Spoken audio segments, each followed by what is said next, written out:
Thanks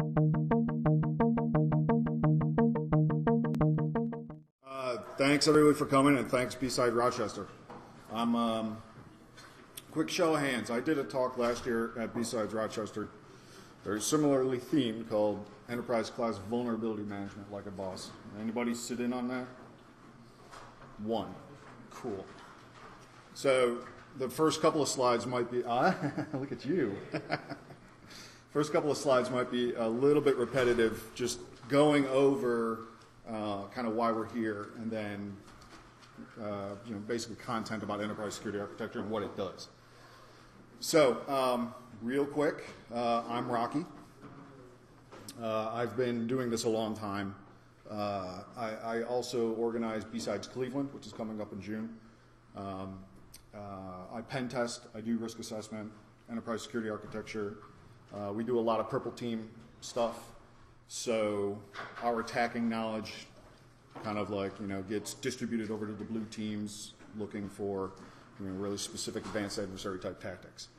And this is really kind of a byproduct of what some of the stuff that I've been working on with our clients over the last couple of years at this point. And so from a history lesson perspective, in 2007, this guy here, Gunnar Peterson, who's really smart, so look him up. He and the organization that he was with at the time put together this paper called Security Architecture Blueprint. Now, for a security, we all know what Moore's Law is, right? So for a security document to be as relative as it is today, almost 10 years ago, that says something. This is just kind of an illustration of where we are today, and there's some problems going on, right? The information is beautiful, .net site, world's biggest data breaches. We updated this, or they updated it very recently, so now we've got even the voter database breach, which ended up being giant. The other side of the slide, on the right-hand side of the slide, the top is 2007 to 2014, Gartner's IT spend globally in trillions of dollars. Okay, so for the most part, a pretty nice big uptick. Below that is the Verizon data breach report from 2008 to 2014, and for the most part, kind of still an uptick. So that tells me that there's something wrong. We're spending a lot of money and we're still getting breached, right?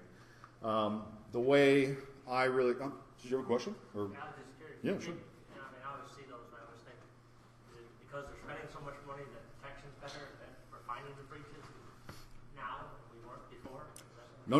We're spending more money and we're continuing to get breached more. Right? Usually you're actually finding them versus you wouldn't even know they existed.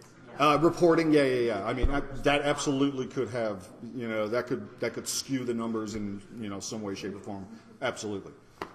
But realistically, from my perspective, and having been doing this a couple of decades, organizations really understand that protecting business critical data is crucial to the business, right? But they're typically looking at it from two ways, and both of those ways are really kind of flawed fundamentally.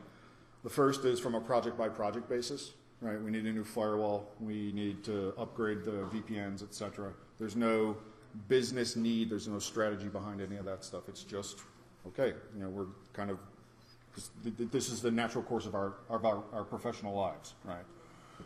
The other way is from a compliance perspective, right? Organizations are basing their security programs on compliance, which on one hand does kind of make sense, because if you are found in not compliant with some type of regulatory mandate, what happens? You lose the ability of that client. Say that again? I said you lose the ability to deal with that agency or that client or that Sure. income stream. Sure. All right. So this gentleman right here said you lose the ability to work with, let's say the organizations that require you to be compliant, et cetera. That's absolutely true. That is a business impact. The second business impact is somebody back there said fines. Thank you. Right. So we have so that it does kind of make sense that organizations are basing their security programs around compliance because there are business impacts, but all the security nerds like me have historically said this for years at this point, right?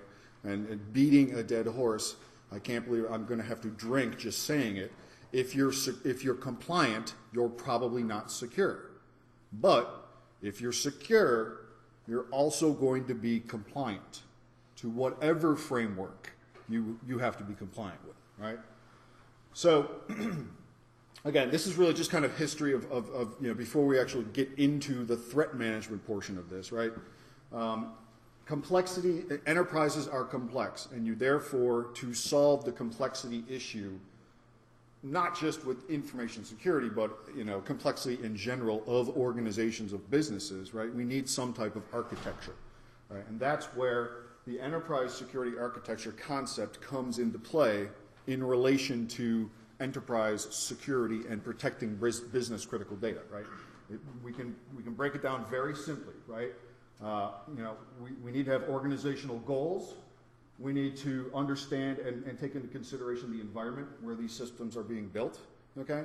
And then the technical capabilities required to build and operate those systems. That's architecture at its most broken down, right? And the idea is to organize complexity, right?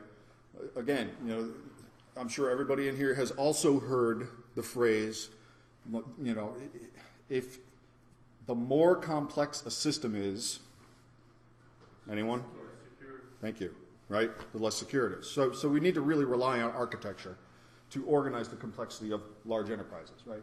Benefits, you can read, but again, one of the things that I am going to focus on here is one of the areas that most organizations just fail miserably at, and that's metrics, right? But that's really important because that's how we, on the technical, whether it's IT or IS, right? Whether you're in system administration or actual security roles within your organization, that's how we communicate back up into the business, right? Our business leaders, the CIO, should not be the technical experts, but you can argue that, right? But typically are not going to be the technical experts to understand exactly what you're trying to tell them because you're the technical expert, right? And so we need to really get better at communicating back into the business via metrics. So at its basic kind of form, right? This is the overarching blueprint laid out by that 2007 paper by Gunnar Peterson, and his associates. And again, this is so relevant, right? Understand the stakeholder goals, and now within the enterprise security architecture, we have risk management, policy and standards, and actual design and security architecture. Those three pillars are supported by process, defense in depth, and metrics. On the process side of the house, you have SDLC, right? So application lifecycle, et cetera. You have identity management, vulnerability management, and threat management. Defense in depth is typically what we consider, what we normally are talking about when we talk security, right? These are the firewalls, this is the antivirus, this is everything, that all your controls, that's your defense in depth, right? And then I already talked about metrics, which we're awful at. So this talk is specifically on threat management, right? And so what does threat management mean? So we're breaking this down into typical components, including your controls and your logging sources, monitoring, threat modeling, right? Incident response, and then, don't shoot me, threat intelligence. Again, that's getting one of the another example of a silly buzzword that. Does anybody know who Norse is? Okay, so there's a lot of laughs. Good, you know where I'm talking about. Okay, so here we go. Right, this is the threat management process of the enterprise security architecture. Now, what are the challenges here? I already brought up Moore's law, right, and that applies to malware, right? So already, for the most part, the blue teamers are historically always going to be behind the curve, right? Just based on Moore's law, right? But we have, excuse me. So the challenges around intelligence, right? So effectively knowing, having knowledge of those latest types of attacks and trends. Communication, right? When you get into enterprise incident response, all right, your organization is more than likely, if, you know, and again, I'm talking enterprise, you know, level, large organizations, broken up into many business units, okay? So if there is a breach somewhere, that is going to affect multiple business units. How are you communicating throughout your organization to the right people who are accountable for them responding accordingly and collectively contributing to the incident response program, right? So communication is a giant, giant problem. Coordination is really, you know, the next step and the next challenge there. Accountability, you know, I already talked about metrics, and talent, right? The security economics talk earlier this morning was talking about, you know, the zero unemployment. I've heard negative unemployment in the information security, you know, community, or actually that's just, you know, across industries, right? But specifically with information security, negative unemployment. I don't know the numbers, but based on how, you know, how hard it is that I've seen to actually attract and keep awesome talent, I believe it. Right? I don't think that that's not, you know, not true. What was that? So there's a lot of mediocre talent out there. You're going to have that, right? You're going to have that because, I mean, yeah, I've been doing this 23, 24 years. Not everybody in here has, right? And I sucked at some point. You know, I'm also that statement also assumes that I'm good now. So I'm. That could be just my subjective, you know, view of my own security talent. But so one of these other more important things that we need to deal with here is I read a report. It was kind of funny. I just kind of came across this report as a Sensage, SENSAGE 2012 report that showed that the massive and mostly manual efforts of collecting and analyzing security data has caused a severe downturn in both the mood of security teams as well as the perception of their effectiveness by stakeholders. Now, I'd cite that report, but it's a dead link. Somebody wrote that report and then reviewed it and made that comment, which I thought was hilarious and probably very, very scarily true. But there's no link. So anyway. Way back. Yeah, way back, Gene. It was last night. Right. So you know that entire process. I mean, this immediately came to mind, right? I've seen things you people wouldn't believe, and if anybody doesn't know that movie, there's the door. Right? Okay, so moving on to threat management goals. All right, here's what we want to try to accomplish within a mature threat management process for our enterprise security architecture. We want improved intelligence for quicker decision making. A lot of this is really kind of, you know, duh. But, you know, buy-in from all service owners and stakeholders is critical, especially when we get into incident response, right? Integration of an existing vulnerability management process, because the two are really aligned in ways that you know, you can't just rely on a mature vulnerability management or a mature threat management process. You really need to have these two aligned and maturing as you are growing your enterprise security architecture. Improved detection and reaction times, right?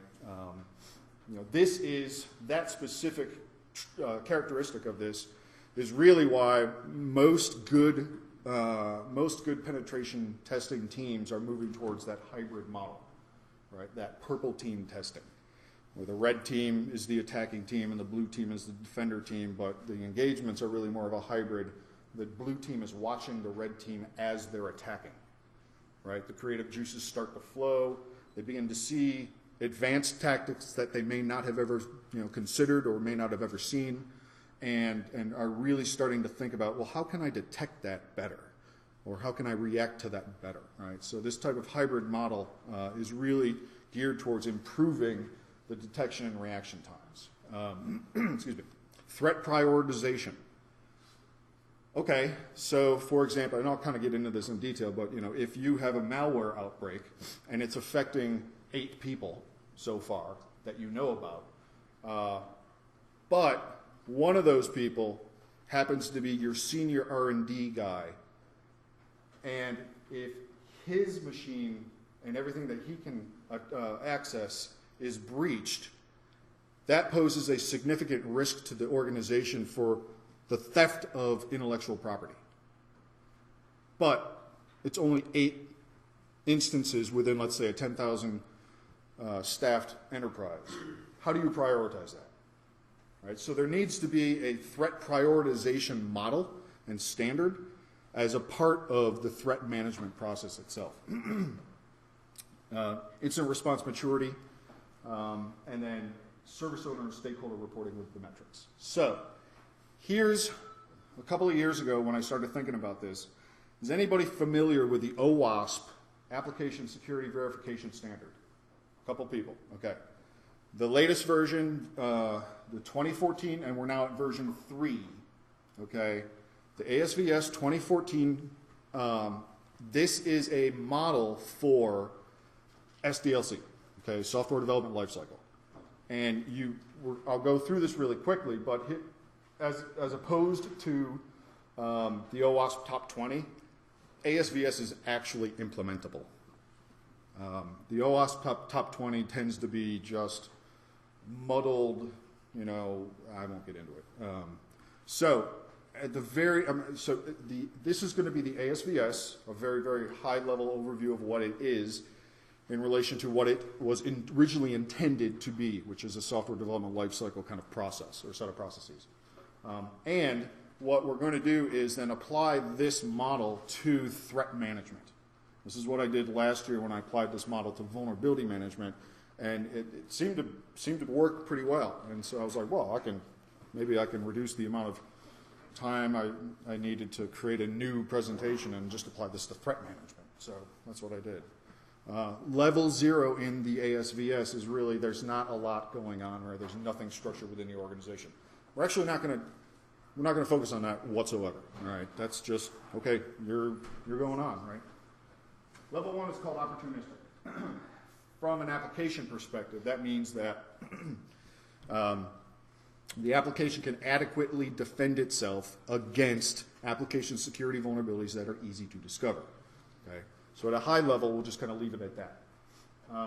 Level 2 is standard, right? The application can adequately defend itself against prevalent application security vulnerabilities of moderate to serious risk. Okay, great. So we're beginning to develop some type of scale that we can grade against, right? Now, I hesitate to say audit. It's kind of an audit, but it's a really, really detailed audit, right? This is not, do you scan for vulnerabilities? This is, how mature is your vulnerability management process?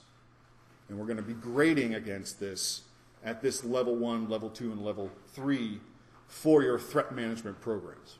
Level 3, the application can adequately defend itself against all advanced application security, and again, adequately defend itself. This isn't like it's perfect, right?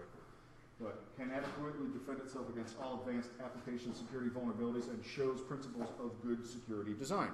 Okay, so now we have a basic framework for this. So we can improve this. So what we're going to build upon this framework, this ASVS framework, and improve this. When we talk about threat management, again, level 0, I'm not really going to concentrate on. That's just, okay, organizations really probably aren't doing anything about it. So let's get into the meat of what we can now utilize, because I assume everybody here who's at a security conference probably is not ignoring the security for your organization, right? So level 1, ASVS, opportunistic. The organization can adequately defend itself against non-targeted threats that are easy to discover. Okay, so what does that actually mean? And this is where now we can begin to put together a framework of, again, tests that you need to ask yourself and validate and verify that would then put you into this level, or even furthering, into level 2 and level 3, right? So where I came up with what I felt a good level 1 set of tests for threat management would fall looks like this. There's no dedicated InfoSec or risk group, okay? Just, it isn't, you know, it's probably, let's say, a one-man shop, right? There's no dedicated security, you know, individuals. There's reliance on rudimentary alerts that are coming from your standard defense in depth controls. There's a process in place for handling malware-infected systems, okay? Typically, that's going to be probably looking like a help desk that's, you know, going to re-image systems or whatever. Centralized logging capabilities, but no correlation, so maybe some syslog, you know, centralized syslog, etc. Some of the tools are going to be there, but there's not really going to be much else going on, right? Sporadic additional, quote, threat intelligence, right, so SANS alerts, etc.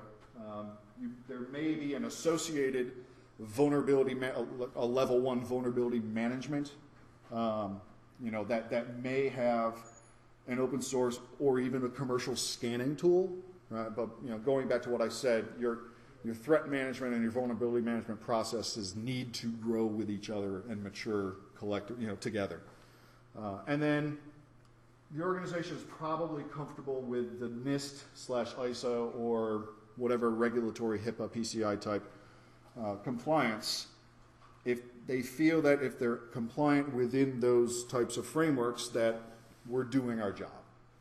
That's what I would consider level 1, you know, threat management applied to the ASVS. So let's talk about level 2, because in my opinion, that's probably not good enough for most people in this, you know, in this room. Level 2 is probably where most organizations who aren't in, let's say, critical infrastructure or are responsible for human lives being at stake. Level 2 is probably where most organizations should really kind of target for their threat management process, right? So the the overarching kind of description of level 2 applied to threat management, right? The organization can adequately defend itself against prevalent threats of moderate to serious capability. Such threats could include hacktivists and targeting organized crime actors. The majority of business organizations should work for this level, towards this level, right? So, all right, that's neat. What does it look like? And so here's where we start seeing dedicated risk and InfoSec groups, right, including a dedicated monitoring resource. Now we're starting to get into some of the, you know, we're delineating stuff down, you know, from threat management into its kind of like associated areas of focus, right? So we're talking about monitoring at this point. Integration with the existing level 2 vulnerability management process, basic monitoring framework and SIM deployment, documented incident response framework, pen, red, purple testing, simulating threat actors using real-world tactics. Okay, that's also very important. The InfoSec group itself may utilize an enterprise ticketing system for documenting tickets. That tends to be more critical for the vulnerability management process than the threat management process, but it's still good practice, right? And then the last one on this page is, you know, some open source / internal / commercial, I don't care what it is, right? But some level of actual threat intelligence. Additionally, we're going to take a look at a standard for reviewing intelligence that defines escalation processes. Commercial open source tools used for the actual logging and SIM, asset and data classification. You need to have asset and data classification down to a T before you can even consider the next one, which is role-based access control standards based on said classifications. We need to define the types of data and the types of assets before we can then say, you're not allowed to touch that type of data because it's not within your need, right? A threat modeling standard. Now we're starting to get into some of the fun stuff. Advanced endpoint controls. How many people actually use Emmet? One, two, like a handful. What's wrong with you people? Oh, that's right. I forget. I'm following the Linux. I'm following the Linux talk. I'm sorry. Yeah. 5.5. It's less than. Actually installed it after the last talk I heard you. Yeah. So sorry about that. We use it in RIT. How's it working for you? 5.5 is much better. Okay. Yeah. We had a lot of issues with that. I totally agree with you guys in the back, right? But again, in a perfect world, that would be it's free and it's looking at behavioral anomalies and it's like, oh, work with your own applications, please. Okay, so kind of following up on this, right? Corporate cloud adoption standards. What is and what is, not what is allowed and what's not allowed from a cloud perspective. We need to know this because this all has to tie into the actual threat management process itself. Third-party risk assessments. One final thing is encrypt your shit, right? It still kind of boggles my mind that organizations are spending millions and millions of dollars on DLP, and they're not encrypting stuff. I see this all the time. Start with encryption. I get that. Sure, we don't want to let emails go out unencrypted that contain social security numbers, but just encrypt, please.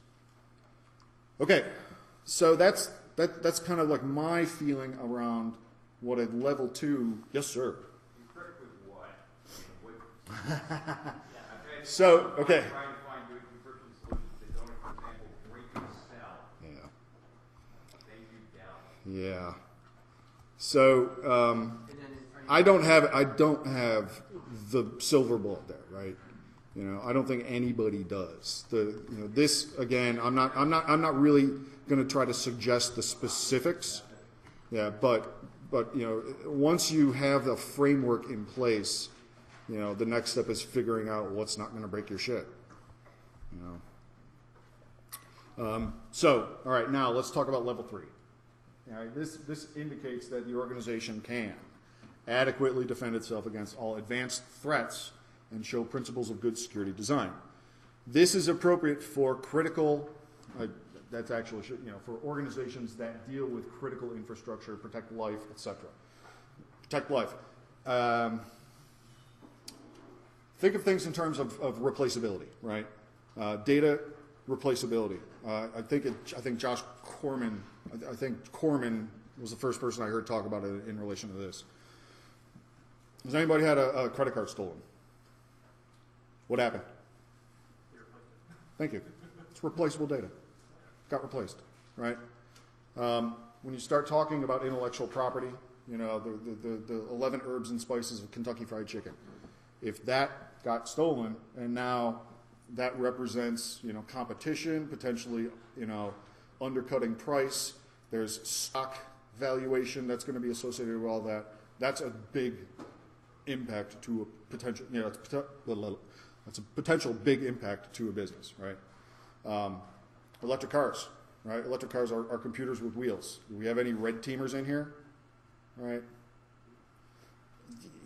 Can you not wait till you get your Tesla so you can just start screwing with it? Right? But what's the potential ramification there, right? That's human life. Bluetooth pacemakers with Bluetooth connections. Are you kidding me? But, replaceable data, irreplaceable data. And when we're dealing with organizations that are really fundamentally, protecting irreplaceable data, now we got to start thinking about this level 3, right? So, what does this potentially look like? All right. So we're going to start with threat prioritization standard, right? The way we've broken this down is in a kind of like a 3-phased approach, right? So there's a triage, which is mostly help desk type activities. What we call suspect, which is then the Security Operations Center investigation phase. That's been escalated up, and then Now we've got incident, right? The third one is full-on incident. That incident then has to have a mature framework which includes buy-in and participation from all business units, including and probably especially legal and ethics, right? Because at an enterprise level, legal and ethics, they need to pretty much kind of, to a degree, QB how the organization is going to handle, let's say, an insider threat, right? Tabletop exercises, right? This is where the red / purple / whatever you want to call it. This is where what are historically considered the attacking teams. This is how they really can begin contributing to the blue team defensive kind of capabilities, right? So simulating domain breaches, which means in this exercise, full-on out-of-band communications, right? So I know a lot of organizations that when this lever is pulled and we realize that this is a serious incident, all communications go to like Google, right? Because you can't trust your own infrastructure. Phishing high-value target, right? So that could be the guy that actually has access to the secret sauce, etc., things of that nature. Simulated ransomware.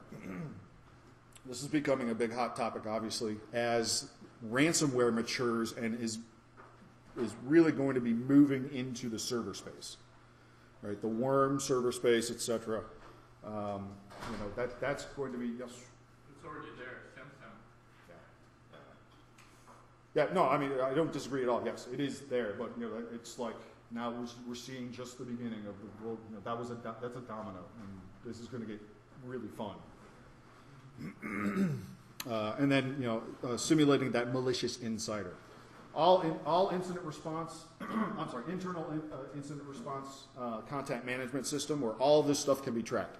We need to know communications rhythm, who needs to be contacted, at what level of incident, right, and how often those people need to be updated with the updates on the actual incident process itself. IR honeypot and data gathering tools. Does anybody know what DSEPT is? Oh. For a Windows environment, look at DSEPT. Does anybody know what Mimikatz is? Okay, right. So Mimikatz, the greatest red team tool ever, right?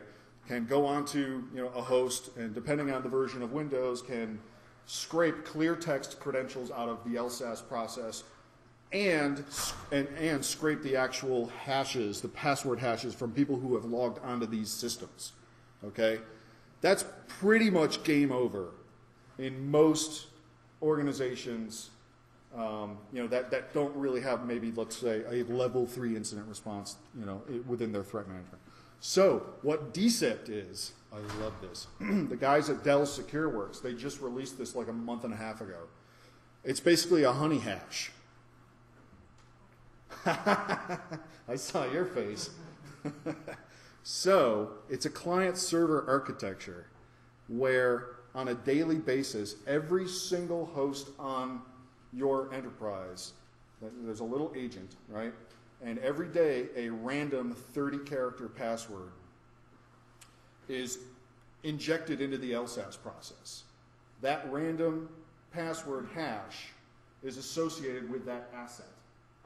So now within your SIM, you're looking for, and there's a separate sniffing process that has to be on the same network or span port as the actual domain controllers. And when that sniffing process sees somebody trying to use what to them as an attacker looks like a domain admin hash, it completely alerts you to exactly what host that just came from. So now you can shut it down. It's really cool. Yes? Yeah, so we've done some investigations where honey hashes have been implemented in cases where cache logon credentials are necessary for applications to function. Yeah. I've actually seen hashes popped off the stack which needed to be there, and so for some architecture, that solution is going to be very challenging to implement without breaking those applications, and you're kind of dependent on a third party to update that. So that might be a deal breaker. So this probably resonates to the guy in the back who last year I said you should look into Emmett. But yeah, I mean, conceptually, on paper, it's really cool. What was the name of that tool again? It's right here, BSides. The other two that I've listed here, Kanza is a spectacular PowerShell-based incident response framework. Right? It utilizes PowerShell remoting.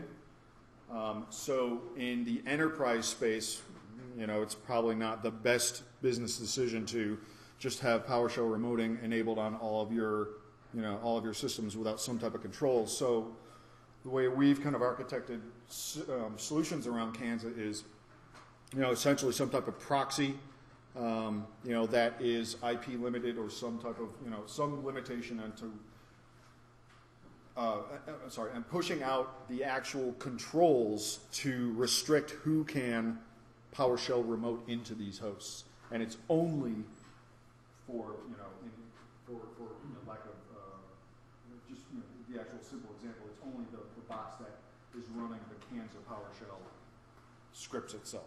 Right, so it's interesting stuff. It's really, really interesting. All right, moving on. So process creation auditing. We had a really interesting blue team guy come in from Fortune 4, and he was talking about, you know, here within the Windows event logs are some specific things that you should be monitoring for, because, and again, you know, it's kind of like. Analyze your situation appropriately, but that guy turns out to be a really good indicator in a lot of environments of, you know, something that probably shouldn't be here, spawning interesting and weird stuff. DLP and rights management, I don't care. It can be homegrown, defined by the data classification, etc. Enforceable identity access controls, right? So this is a big problem with a lot of organizations that we run into. You know, and typically we see the pen tests come in, plug something into the wall in an open Ethernet port in some conference room, and then within 8 hours the domain controllers are knocked over. So some type of, you know, system, and again, you know, we're talking level 3, so the majority of this stuff is not going to be cheap. It's just the reality of it, most of it. And finally, for level 3, network identity access controls, documented threat multipliers. You need to understand what the threat multipliers are going to be in your threat prioritization framework. Okay. Adversary capabilities assessment, or adversary ROI. Okay. Now we are starting to get into the part, the portion of threat management where we need to understand who might be incentivized to steal our stuff. And what are their capabilities, right? Now, like a lot of qualitative risk assessment, that can tend to get voodoo-ish, right? But it's still a really good exercise to kind of go through and understand. I think at the end of the day, the goal really needs to be, you know, having some semblance of an understanding of who wants to steal our stuff and what their capabilities are, because we want to make sure that in our enterprise security architecture, when we're designing and deploying these types of controls over time, their intent really is to drive the adversary return on investment to zero, right? Make them spend too much time and too much money. Well, I was wondering, how would that work with a large corporation that needs to deal with a small corporation that has, or a small company even, that has a perceived to be mission critical application? That's third party. As far as I'm concerned, you hear third party risk management a lot, but when we get into, let's say, here's an acquisition and it's now part of the organization. No, I mean like an outside company even that's a vendor for a particular product that you say. Oh, well, that's then absolutely part of the third party risk management. You know, and you know, I'm not going to go back in the slide deck, but you know, the 3 pillars of the enterprise security architecture is risk management, policy standards, and then design architecture, right? That falls under risk management, straight and forward, right? Okay. There's an association to threat management, even to vulnerability management, right? Because you need to have an understanding of where that organization sits, and are they sitting in a manner that is acceptable for your business, But it's all, realistically, that's all third-party risk management, absolutely. Periodic threat matrix exercises, etc., and then stakeholder service and owner reporting, again, going back to the whole metrics, right? But now we're talking about metrics, okay? So let's talk about metrics in relation to threat management itself. We want to talk about incident metrics that can include the characteristics of that type of incident, target system characteristics, the timeline of an incident, number of systems targeted, attack metrics, what's the vector, right? What's the sophistication? Was this just a ransomware? Was this some ODA? Attack profile characteristics, obfuscation techniques, right? Were they trying to really hide their tracks, etc.? Data metrics. What was the data targeted? What was the data compromised? Was any data exfiltrated, right? You begin building these metrics around threat management, and now we really can, I think, twofold. We really begin to have a model where we can begin gauging our own improvement over time, because a lot of this stuff can be simulated by red and purple teams, right? But then we also now have the ability to, like I said earlier, the importance of, through metrics, being able to communicate back up into the business, right? They don't necessarily need to know that whatever, polymorphic encryption was used on this particular attack, but we need to at least have some type of metric around those types of attacks and what they were targeting and how they, were able to succeed, etc. The threats by status really kind of ties into your enterprise ticketing system, right? So all the stats around open and active, etc. Tickets around the threat management, typically incidents. And then a couple of my favorites: mean time to compromise and cost to disrupt. These are really, really fun metrics if you can get to the point within the program, within the maturity of the threat management program, to begin deriving these guys, right? So mean time to compromise. Again, you can simulate a lot of that stuff through red and purple team testing. Working with an organization that, we know that crown jewels may exist on these types of systems or domain controllers or what have you.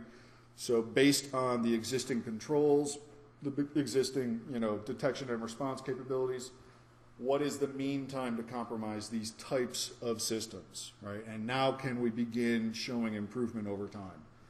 And then cost to disrupt, right? This is directly in relation to, that adversary ROI.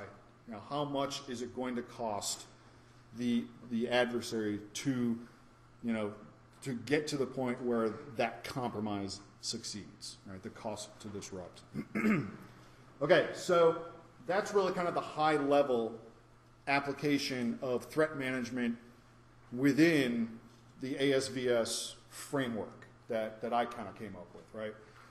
What I'm going to do is make this all up on GitHub and make it all community-based and all that stuff. You can contribute whatever you want. A couple slides here. I want to talk briefly about threat modeling. There's a couple of different ways. Again, I'm not going to sit here and say this is the way to do it, but here's a couple of ways that I've seen work very well. This is the 3 tenets threat model.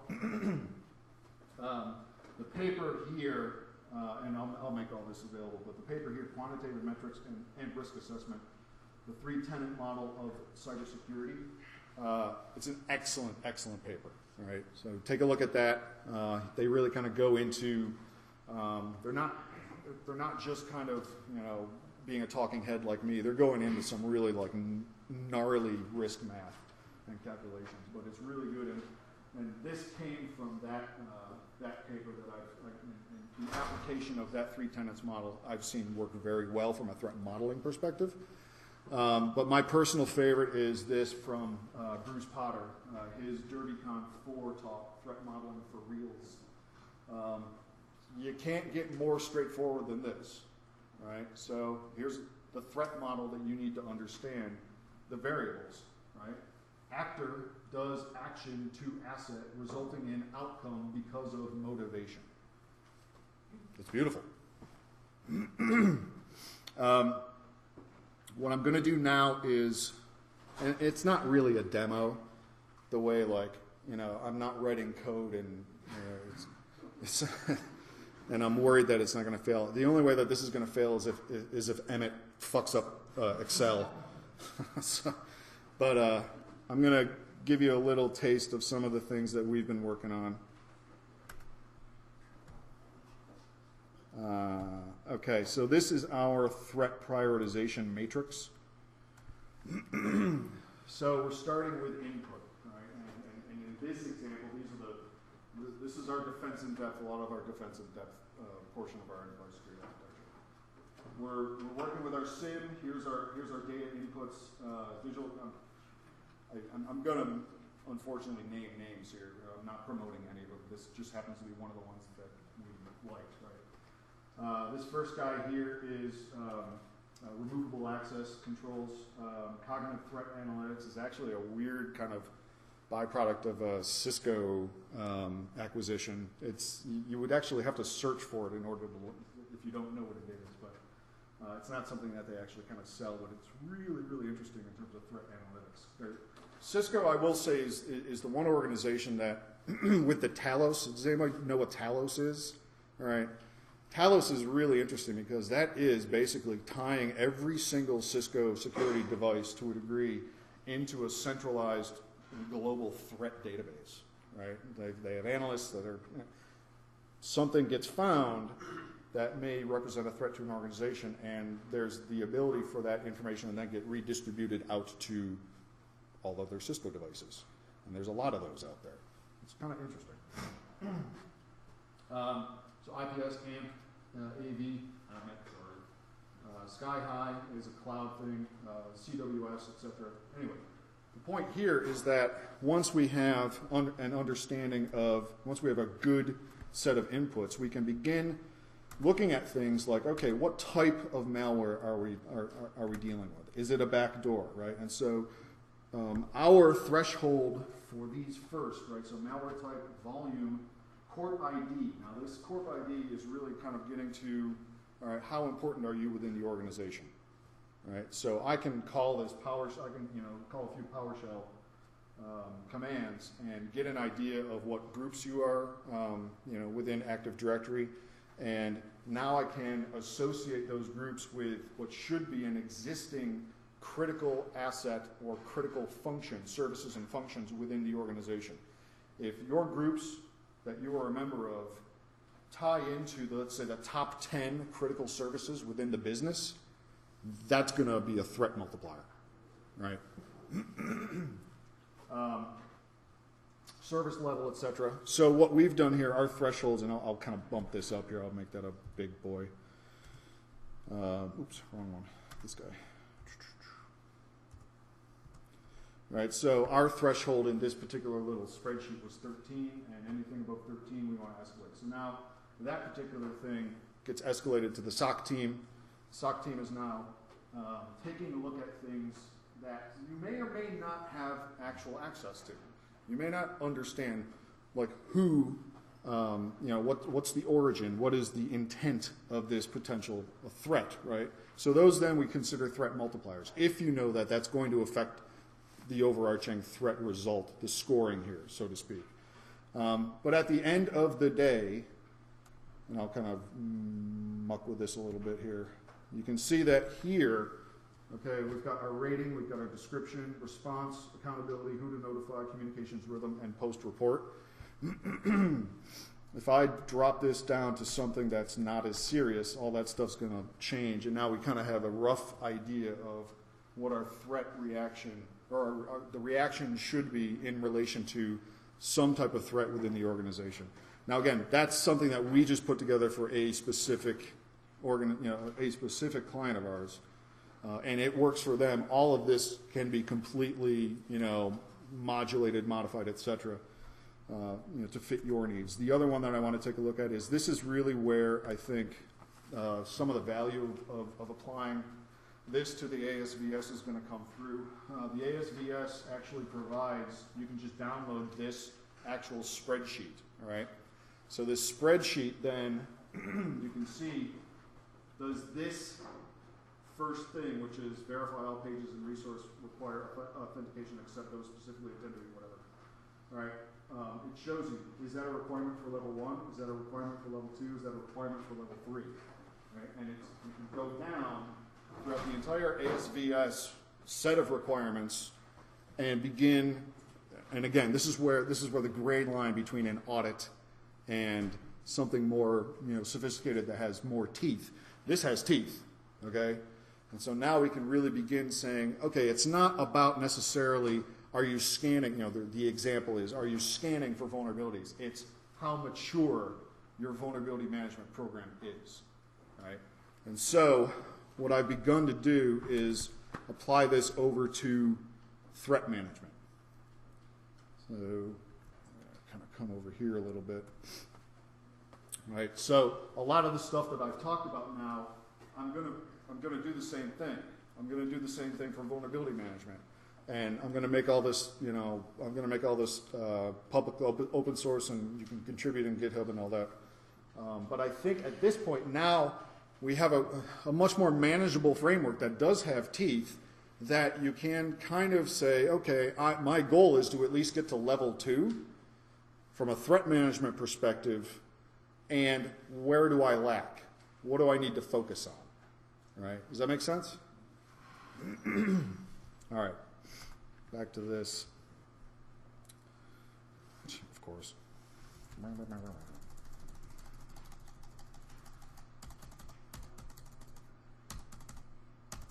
Okay. So what is next?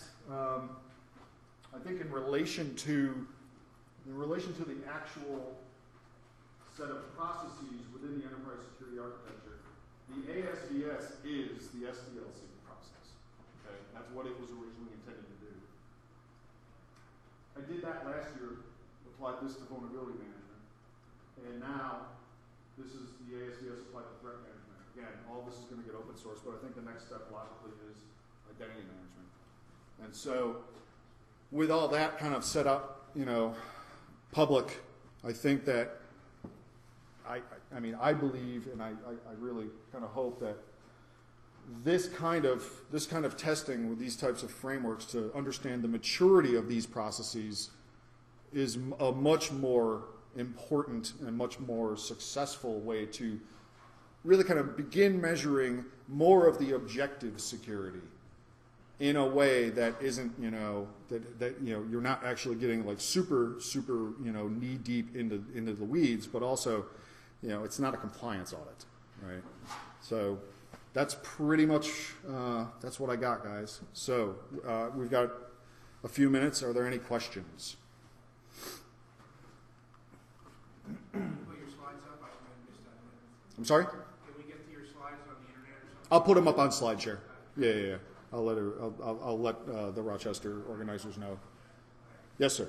You keep saying information, right? So, but you would also throw assets, say, robotic surgery device, right? Assets, yeah. Yeah, absolutely. Yeah, you're right. My lexicon was probably very information specific, but at the end of the day, right, one of the most critical components here is understanding what are the critical assets that support your business critical data, right? And then who has access to that and all that. And, yeah, but absolutely, yes. Yeah. Yep. Thank you. Questions, comments? Am I completely off my rocker? Not yet. Not yet. I'm looking forward to it. Looking forward to the GitHub project. All right, if there's no questions, then thank you. Appreciate it.